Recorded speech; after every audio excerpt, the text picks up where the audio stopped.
It's not often that we get not just a group of physicians, but to be very honest, very accomplished physicians, each one of you in your respective fields. So thank you to all of you for joining us today for what I hope will be a wonderful, wonderful conversation.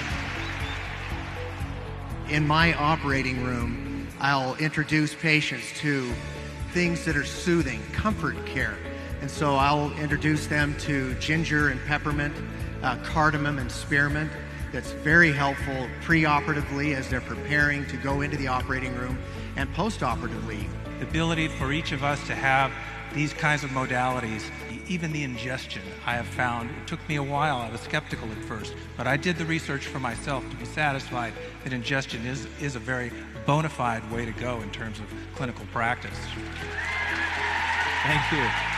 It comes down to the idea that I understand the chemical structures that we're talking about, and I can depend upon them every time. It's the same thing that we look for in medicine is reproducible results.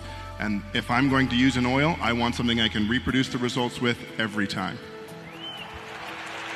Well said. We have to know that what we're doing is not only real and valid, but it should be expected and demanded of the healthcare industry.